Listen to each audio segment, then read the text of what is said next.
नमस्कार। खासखबर.com में आपका स्वागत है। आप देख रहे हैं हमारा वोट की चोट कार्यक्रम। जैसा कि आप जानते हैं कि राजस्थान विधानसभा चुनाव की 199 सीटों के लिए मतदान शांतिपूर्वक संपन्न हो चुका है। अगर छोटी मोटी कुछ छुटपुट घटनाओं को छोड़ दें तो प्रदेश में आमतौर पर शांति रही है। कहीं से कोई हिंसात्मक वारदातों की सूचना नहीं है। आपने देखा हो कि इस बार के मतदान में खास बात यह है कि मतदाताओं में काफ़ी उत्साह देखा गया है। सुबह से ही मतदान केंद्रों के बाहर लाइनें लगी हुई हैं। आमतौर पर जैसा देखा जाता था कि दोपहर के समय में मतदान बूथ खाली होते थे, लेकिन इस बार ऐसा भी नहीं हुआ है। अगर हम शाम को 5 बजे तक के आंकड़ों की बात करें तो पूरे प्रदेश में 68% से ज़्यादा मतदान हो चुका था। अब ये जो ज़्यादा मतदान हुआ है उसके क्या मायने हैं, किस तरफ रुझान जा रहे हैं, इस पर चर्चा करने के लिए हमारे साथ मौजूद हैं राजनीतिक विश्लेषक और वरिष्ठ पत्रकार डॉक्टर संजय शर्मा जी। संजय शर्मा जी, आपका बहुत बहुत स्वागत है हमारे कार्यक्रम में। तो जो ज़्यादा मतदान हुआ है इसको आप कैसे देखते हैं, क्या लग रहा है कि रुझान किस तरफ जाएगा? देखिए, पहले तो हम यही समझने की कोशिश करते हैं 5 बजे का ट्रेंड को देखते हुए मुझे लगता है कि मतदान 80% भी छू सकता है, क्योंकि जो हम आप जानते हैं कि एक दिन बाद जो रिव्यू किया जाता है उसमें 1-2% बढ़ जाता है। उसका कारण ये है कि जो मोटा मोटा पहले डिस्ट्रिक्ट वाइज हमारे पास सूचना आती है उसमें पॉइंट्स में हम नहीं जाते, जो जब डेटा कलेक्ट कर रहे होते हैं। इसी तरह के पॉइंट्स हम नीचे भी पॉइंट, जैसे मान लो 68.2% अगर नीचे बूथ लेवल पे है तो पॉइंट छोड़ देते हैं, छूट सकते हैं। तो सुविधा के लिए एक हम मोटा मोटा ट्रेंड पकड़ लेते हैं। लेकिन जब एक एक बूथ का बाद में विश्लेषण करते हैं तो 5 बजे की 68% का लगभग मुझे मतलब लगता है हम 80% जा सकते हैं। ऐसा पिछले रिकॉर्ड टूटने की पूरी संभावना है। अब इसमें एक तो हमें ये ढूंढना पड़ेगा कि इसके ज़्यादा मतदान की प्रक्रिया क्या होती है, क्यों ऐसा हो सकता है कि मतदान ज़्यादा हो। देखिए, एक तो ये कि इस बार पहली बार आधार से कुछ वोटर, करीब 50 लाख वोटर जुड़ गए थे, तो वो डुप्लीकेट वोट नहीं डाल सकते। वो डुप्लीकेट वोट नहीं डालने का मतलब ये है कि जो वो गलत जगह पे नहीं दिखेंगे, एक वोटर 4-4 जगह दिख रहा होता है, वो नहीं होगा। दूसरी बात ये है कि जो कल्याणकारी योजनाएँ हैं उन्होंने बहुत ज़्यादा दिलचस्पी पैदा की है उस वर्ग में जिसको इसकी बहुत ज़्यादा ज़रूरत होती है। तीसरी बात यह है कि जब कांग्रेस चुनाव हारती है तो वो बुरी तरह चुनाव हारती है। इस बार जिस तरह से वो चुनाव लड़ी है और एक रणनीति के हिसाब से क्लियर कट उनका विजन और उसके साथ लड़ी है, और इतनी सारी डिजिटल प्रेजेंस और इतनी सारी मीटिंग्स उन्होंने एक तरह से प्रचार के मामले में बड़ा छोड़ दें प्रधानमंत्री जी वगैरह का, तो उन्होंने लगभग, अगर हम एक एक चीज़ को देखें सभा को, तो कांग्रेस ज़्यादा टारगेटेड और ज़्यादा संख्या में सभाएं कर रही थी और वो चुनाव बहुत ज़ोर से लड़ रही थी। फिर दूसरा, कांग्रेस ने अपने एक विधानसभा क्षेत्र में करीब 6 महीने पहले, चुनाव से 6 महीने पहले, करीब 2000 प्रतिनिधियों का एक मंडल बनाया था एक विधानसभा क्षेत्र में। नंबर अच्छा, बूथ को तैयार करने की कोशिश की और उसके कंट्रोल रूम्स बनाए। वो ज़्यादा साइंटिफिकली चुनाव लड़ रहे थे, लगभग उसी तरह से जैसे कि बीजेपी लड़ती है। बीजेपी इस मामले की माहिर है, खासतौर से जब से अमित शाह ने टेक ओवर किया। फिर कुछ चीज़ें ऐसी हुई हैं कि जो कोरोना के बाद हमारे राज्य में कोरोना के बाद करीब 13.42 लाख जो माइग्रेंट वर्कर्स हैं वो वापस आए, और उसके बाद वो जब राजस्थान में आए तो यहाँ पे जो कल्याणकारी योजना है उनकी वजह से लोग रुकने लग गए, वो वापस लौट के नहीं गए। ये बात गुजरात की इंडस्ट्री से, महाराष्ट्र की इंडस्ट्री से आ रही है कि राजस्थान का वर्कर लौट के नहीं आया। जब वो लौट के नहीं आया तो यहाँ रहा, क्योंकि यहाँ उसको कल्याणकारी सेफ्टी नेटवर्क मिलने लग गया, उसकी वजह से वो नहीं निकला। अब उसको जब कल्याणकारी योजना का फ़ायदा हो रहा है तो वो निश्चित तौर पे, देखिए आप मान के चलिए कि जो वंचित वर्ग होता है, कमज़ोर वर्ग होता है, वो जिससे मदद मिलती है उसके लिए कृतज्ञ फील करता है। तो संभव है वो ये भी एक कारण है। दूसरा ये है कि महिलाओं के मामले में, जैसे कि महिला माइग्रेंट नहीं होती और महिलाओं का लेबर पार्टिसिपेशन घटा है, मतलब ओवरऑल इकोनॉमी में, उसकी वजह से ही महिला लोकल रहती है और माइग्रेंट नहीं है, तो उनका वोटिंग प्रतिशत पुरुषों से ज़्यादा हो सकता है। उसका कारण ये कि वो बाहर नहीं गए, लौटने की उनकी कोई परेशानी नहीं थी, तो वहीं जाके वो अपनी वोट डालने की कोशिश करते हैं। ये कुछ नए फैक्टर्स इस चुनाव में नज़र आए जिनका मतलब परंपरागत जो हम ये मानते थे ज़्यादा वोट का मतलब है बदलाव के लिए, तो बदलाव वाला इसलिए नहीं लगता क्योंकि सीधे सीधे कांग्रेस की जो राजस्थान सरकार थी, राजस्थान सरकार के खिलाफ एंटी इनकम्बेंसी की बात ज़मीन से नहीं उतर रही थी। हालांकि बीजेपी मानती है और उन्होंने पूरा जोर लगाया कि एंटी इनकम्बेंसी दिखनी चाहिए, लेकिन वो नीचे के स्तर पर नहीं दिखी। तो ये थोड़ा सा और तरह का चुनाव है जिसमें हो सकता है हम भी गलत सिद्ध हो जाए, लेकिन नए कारण रीड करने की हम कोशिश कर रहे हैं। अच्छा, हमारे पास जो संवाददाताओं से रिपोर्ट मिली है, जो फीडबैक मिला है, उसके हिसाब से ज़्यादातर जगह से ये निकल के आ रहा है कि मतलब टफ फाइट है, बहुत ही क्लोज कंटेस्ट है। मतलब कोई भी ये नहीं है कि एक तरफा कोई लहर है या एक तरफा कोई भी कैंडिडेट जीत रहा है उसमें। पर इसमें आमतौर पर जो विश्लेषक हैं या राजनीतिक लोग हैं, उनका मानना यही है कि मतदान प्रतिशत अगर ज़्यादा होता है तो वो बीजेपी के पक्ष में जाता है, बीजेपी सरकार बनाती है। तो इस पे आपका क्या नज़रिया है? देखिए, मैंने यही स्पष्ट किया है कि आमतौर पर लोग ऐसा मानते हैं कि जब सरकार, तो खिलाफत होनी चाहिए बीजेपी पक्ष में, तो तब जाएगा ना जब सरकार की खिलाफत हो। लोकल कैंडिडेट की खिलाफत की बात थी, लेकिन एक आंकड़ा ये बताता है कि राजस्थान में जो भी कुछ चुनाव होता है, चाहे वो पक्ष से हो चाहे विपक्ष से, उसके 60% लोगों को जनता रिपीट नहीं करती। तो 60% 100 में से कांग्रेस के नहीं करेगी, तो 77 में से 60 भी बीजेपी के भी नहीं करेगी वो। तो वो ज़्यादा गैप नहीं रह जाता है। नए कारण जो पैदा हुए हैं वो कल्याणकारी योजनाएं हैं, उनके प्रति या उनके अगेंस्ट लोग वोट कर सकते हैं।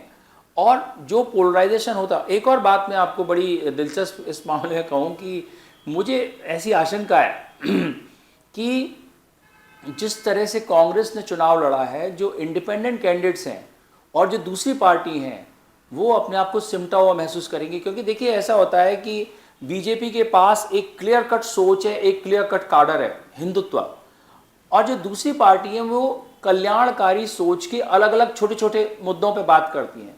इस बार जब पूरा पैकेज ही कांग्रेस ने कल्याणकारी योजनाओं के एक आइडियोलॉजिकल बेस दे के दे दिया, तो जो दूसरी छोटी पार्टी है वो सिर्फ जाति के आकर्षण के अलावा कुछ ज़्यादा उनके पास टिकेगा नहीं। मैं पिछले प्रोग्राम में बोल भी चुका हूँ कि जाति उतनी बड़ी रियलिटी नहीं है जितनी हम सोचते थे। जाति के बंधन टूट रहे हैं और उसको दो चीज़ों ने बुरी तरह तोड़ा है। एक ओपीएस ने, देखिए, एक जाति को मूव करने वाले जो मुख्य लोग होते हैं उनमें से या तो उस वर्ग के पैसे वाले होते हैं या ताकतवर लोग होते हैं। ताकतवर कौन है? मान लो आप गुजर हैं, मीणा है, उनमें ताकतवर सरकारी अधिकारी ताकतवर हैं। अब जो बन गए, तो जब उन्हें ओपीएस का फायदा मिल रहा है तो वो अपनी जाति के लिए नहीं और अपने धर्म के लिए ये इसको बंधन को ओपीएस और चिरंजीवी, क्योंकि वो भी एक तरह से यूनिवर्सल स्कीम है, ये धर्म के और जाति और क्षेत्र और उम्र इन सब के दायरों को तोड़ के लोगों को अपनी तरफ आकर्षित कर रही है। कितना कर रही है ये मुझे लगता है ज़्यादा ही करेगी, लेकिन हम पक्का कुछ नहीं कह सकते। तो ये जो कुछ ऐसे नए बिल्कुल मुद्दे बने हैं इस चुनाव में जो हमें रीड करने की ज़रूरत है। अच्छा, एक अभी पूरे कई जगह से शिकायतें मिली है, चुनाव आयोग को भी मिली है, हमारे पास में भी ये फीडबैक आया है कई जगह से कि इस तरह की शिकायतें की जा रही है कि कई जगह जो मतदान कर्मी हैं वो बहुत धीमा मतदान करवा रहे हैं। उनसे जो वोटर है उससे आधार कार्ड मांग रहे हैं और मांग रहे हैं, तो उसको बहुत धीमे मतदान की शिकायतें मिली हैं। जो शिकायतें मिली हैं उनमें ज़्यादातर ये बताया जा रहा है कि वो बीजेपी की तरफ से शिकायत आई हैं, बीजेपी के प्रत्याशियों की तरफ से शिकायतें आई हैं, और ये बताया जा रहा है कि बीजेपी के वोट बैंक जहाँ है उन जगहों पर ऐसी घटनाएं हुई है कि जहाँ बहुत ही धीमी गति से मतदान चला है। तो इसको आप कैसे देखते हैं? देखिए, ये भी एक ऐसा ट्रेंड है जिसको आप कई तरह से रीड कर सकते हैं। बीजेपी का शिकायत करना और दूसरी तरह एम्प्लॉयज़ पे आरोप लगाना, ये लगभग वो ओपीएस वाला टेंशन है जिसकी वजह से एक अविश्वास बन रहा है। तो अब ये मैं पक्का तो नहीं कह सकता स्लो कर रहे हैं, लेकिन बीजेपी ये सेंस कर रही होगी कि कुछ ऐसा हो रहा है कि उनके लोगों को वोट डालने की प्रक्रिया में दिक्कत आ रही है या उनके लोगों को रिजेक्ट करने का, वो तो खैर इलेक्शन कमीशन को उससे पता लगेगा। चुनाव में माहौल बहुत गर्म होता है, आरोप प्रत्यारोप लगते हैं, लेकिन ये ओपीएस की वजह से एक अविश्वास की स्थिति है जिसकी वजह से बीजेपी बार बार सतर्क है और इस मामले को सोच रही है कि कहीं ऐसा ना हो कि लोग किसी को मदद करने लग जाएं, सरकारी कर्मचारी। हालांकि वो इलेक्शन कमीशन के नॉर्म्स में बंधे हुए हैं, इलेक्शन लेवल वहाँ तो मुझे नहीं लगता कि वो मदद करने की बहुत ज़्यादा स्थिति में होते हैं, लेकिन ये बात भी तय है कि सरकारी कर्मचारी निश्चित तौर पर मदद करने की स्थिति में होते हैं। और थोड़ा बहुत भी अगर वो कर पाते हैं मदद, गाइडेंस में, किसी चीज़ में, प्रोसेस को टाइट कर देने में, तो हो सकता है वो बीजेपी को नुकसान पहुंचा दें। अच्छा, एक जैसा कि पहले ये माना जा रहा था कि जो मुस्लिम वोटर है वो आमतौर पर मतलब बीजेपी के पक्ष में नहीं जाता है या बीजेपी को वोट नहीं देता है।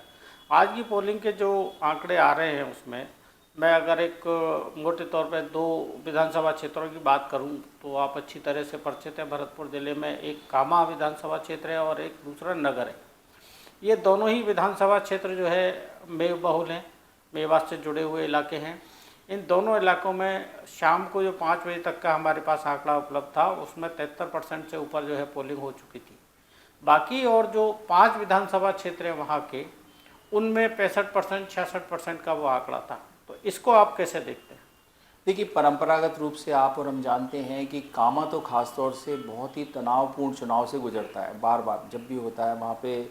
और इसके कारण भी है कि देखिए, आपने देखा होगा कि चाहे हरियाणा में या मेवों से तनाव या गौ हत्या, इस तरह के मुद्दे उठ के वहाँ पे, क्योंकि मेवात में जो कामा में तो बहुसंख्या है वो मुस्लिम मेवों की है, तो वो विवाद वहाँ बनते रहते हैं उस हालत में। और मेव वहाँ कंट्रोलिंग पोजीशन में है, वो ऐसा नहीं कि वो किसी से दब के रहने की स्थिति में हो, वो कंट्रोलिंग पोजीशन में है। तो वहाँ चुनाव में तनाव होना आमतौर पे देखा जाता है और पोलिंग परसेंटेज भी हमेशा वहाँ हाई होती है। हालांकि जो कांग्रेस की वहाँ कैंडिडेट हैं बहुत कद्दावर हैं, लेकिन उनको भी एक समय ऐसा माना जाता है मेव वर्ग से ही चुनौती थी, लेकिन जब सामने हिंदू मुस्लिम करने की कोशिश होती है तो वो मेव धकेल के फिर उसी के पाले में पड़ जाते हैं। इस वजह से वो उनकी पोलिंग हाई हो जाती है। अच्छा, ऐसे ही हम एक और विधानसभा क्षेत्र की बात करें तो वो दौसा जिले में बांदीकुई है। बांदीकुई का भी आंकड़ा कुछ इसी तरीके का आ रहा है कि वहाँ भी 73% 72% के ऊपर पोलिंग हो चुकी थी। और बाकी जो विधानसभा क्षेत्र हैं वहाँ पोलिंग वही 66% या 67% के आसपास थी। तो ये मुस्लिम बहुल इलाका तो नहीं है, लेकिन हाँ बांदीकुई मिक्स है, गुर्जर मीणा भी हैं, वहाँ पे सैनी भी हैं और भी हैं। तो इसको आप किस रूप में देखते हैं? देखिए, कई बार लोकल कारण भी होते हैं, दोनों पार्टी के संगठन मजबूत होते हैं, कोई तीसरा कैंडिडेट अच्छा होता है, वो भी बहुत मोबिलाइज करता है। फिर जैसे कास्टों की प्रतिद्वंद्विता होती है, उसकी वजह से भी लोग हाई पोलिंग करा पाते हैं, क्योंकि कास्ट के अपने नेटवर्क होते हैं। तो ये कारण तो और जगह, जैसे डूंगरपुर में भी बहुत हाई है।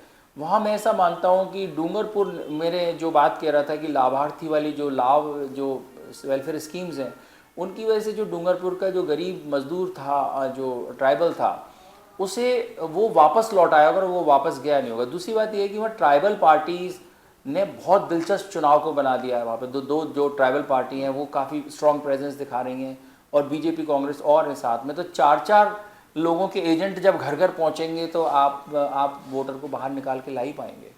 अच्छा, मैं जैसे शहर के कुछ बूथों पर मैं जाके आया हूँ, और भी हमारे पास जो शहर से फीडबैक आया है, जिलों से जो फीडबैक आया है, कि पहले आमतौर पर ये देखा जाता था कि पॉलिटिकल पार्टीज के वर्कर जो है घर घर से मतदाताओं को निकाल करके लाते थे, उनसे वोट डलवाते थे, गाड़ियाँ लग जाती थी, उनको लेकर के आते थे। लेकिन इस बार ऐसा बहुत कम जगहों पर देखने को मिला है, या बिल्कुल मतलब जो कह सकते हैं कि उसको काउंट भी नहीं कर सकते, मतलब बहुत कम देखने को मिला ऐसा। तो इसको आप क्या कहेंगे? देखिए, ये चुनाव आयोग ने कुछ मामलों में सख्ती की है, क्योंकि वोटर को ढोना इलीगल है, नहीं ले जाना चाहिए। तो इसका वो लगता है चुनाव आयोग ने अपनी सख्ती की है, और उसकी वजह से इस आपको नहीं दिखेगा। लेकिन उसके बावजूद भी अगर नंबर बढ़ रहा है तो ये लोकतंत्र में लोगों का विश्वास बढ़ रहा है।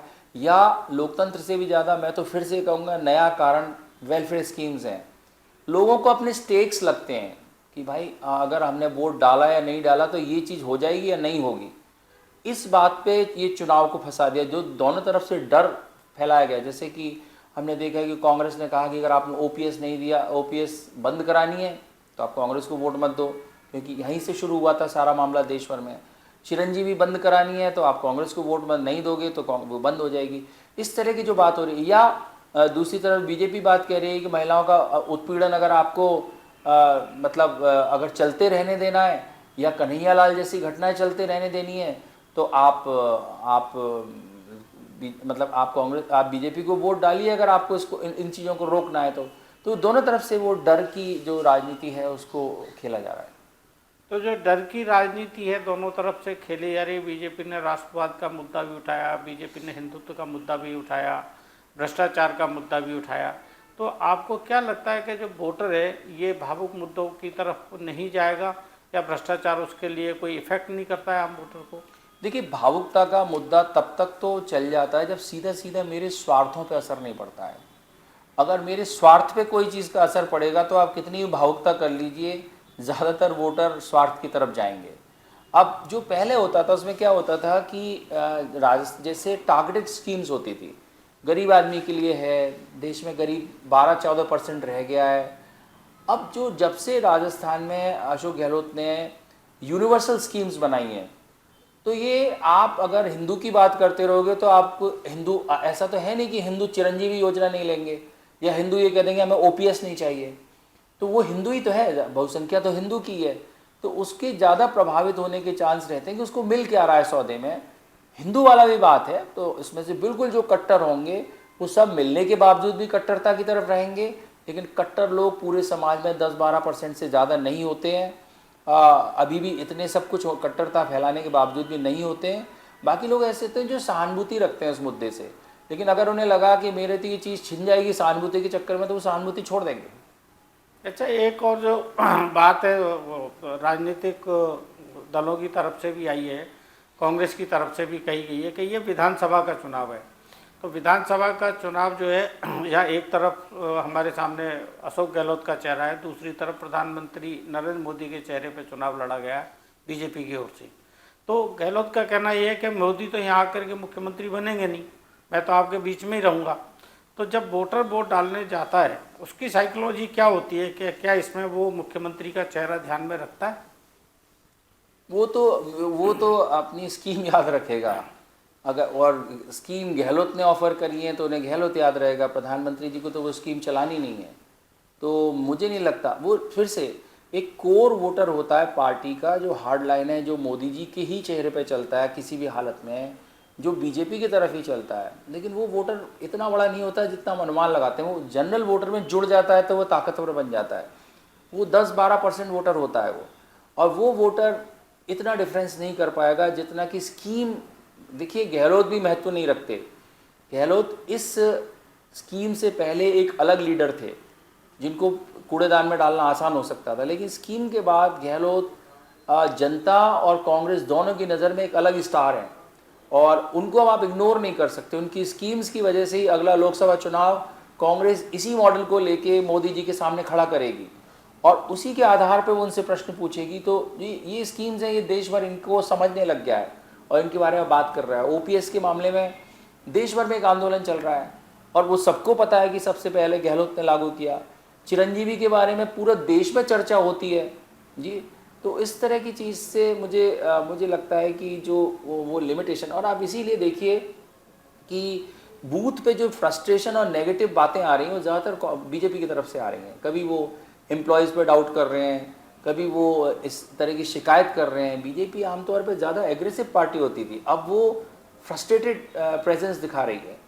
तो एक आखिरी सवाल ये है कि जो अधिक मतदान की जो बातें आ रही हैं, ये आंकड़े जिस तरीके से आ रहे हैं कि इस बार बहुत ज़्यादा मतदान हुआ है, मतदाताओं में उत्साह है, क्या इसको किसी एक पार्टी के पक्ष में लहर के तौर पर देखा जाना चाहिए? देखिए, लहर जैसा तो कहना मुश्किल है, क्योंकि देखिए कांग्रेस का जो वोटर है वो साइलेंट है। जो वोकल वोटर है उसमें आपको हमेशा बीजेपी की प्रेजेंस ज़्यादा नज़र आएगी, इस बार और भी ज़्यादा नज़र आ रही थी। लेकिन उनका लहर जैसा तो नहीं, लेकिन ये कह सकते हैं कि जो कांग्रेस ने दोबारा से एंट्री की है, जो उनके हाथ से छूटी जा रही थी चीज़, वो लास्ट मिनट पे एंट्री की है इन स्कीम्स के माध्यम से, और प्रचार की सही रणनीति। क्योंकि ऐसा होता है किसी पार्टी का प्रचार बहुत जल्दी पीक कर जाता है और लास्ट में ये लगभग ऐसे है कि धोनी लास्ट के ओवर में छक्के मार के टीम को जिताता है, या रिंकू सिंह आजकल जिताते हैं। बीजेपी का प्रचार पीक कर गया पहले, कांग्रेस का प्रचार एक बार बहुत पीक कर गया था, टिकट बंटने में एकदम ठंडा पड़ गया, फिर वो दिवाली के बाद उठने लगा, और वो पिछले 3 दिन में सबसे ज़्यादा आकर्षक और टारगेटेड था। टारगेटेड का मतलब है कि वो घर घर पहुँचे कि नहीं पहुँचे, घर घर तक कांग्रेस के लोग पहुँच पाए हैं। चाहे और डिजिटल प्रेजेंस भी उनकी बीजेपी से ज़्यादा बेहतर थी, जो इमोशनल थी, जो टारगेटेड थी, उस तरह की प्रेजेंस थी। तो लोगों के चांसेस हैं कि वो उसके दिमाग में वो बातें ज़्यादा रहेंगी, और वो जिसके दिमाग में लास्ट मिनट तक जो बात रहेगी उसी हिसाब से वो वोट डालता है। तो ये जो धोनी रिंकू सिंह फैक्टर है लास्ट में जो हुआ है। तो आज की चर्चा में बस इतना ही। संजय जी ने हमें बताया कि अधिक मतदान के क्या मायने हैं, किस तरह से ये रुझान किस तरफ जा सकते हैं, मतदान प्रतिशत अधिक क्यों हुआ है। जैसा कि बताया है इन्होंने कि जो कोविड के दौरान जो लेबर थी और जो लोग थे जो बाहर काम करते थे वो लौट के अपने प्रदेश में आए, वेलफेयर स्कीम्स की वजह से उनको यहीं रोज़गार मिला है तो वो बाहर नहीं जा पाए। इस पर ये भी एक मतदान बढ़ने का बड़ा कारण हो सकता है। तो आज की चर्चा में इतना ही। आप देखते रहिए हमारा कार्यक्रम वोट की चोट। अधिक जानकारी के लिए हमारी वेबसाइट www.खासखबर.com पर जाकर लॉगिन करें। यूट्यूब चैनल पर जाकर हमारे चैनल को सब्सक्राइब करें और बेल आइकन दबाना ना भूलें।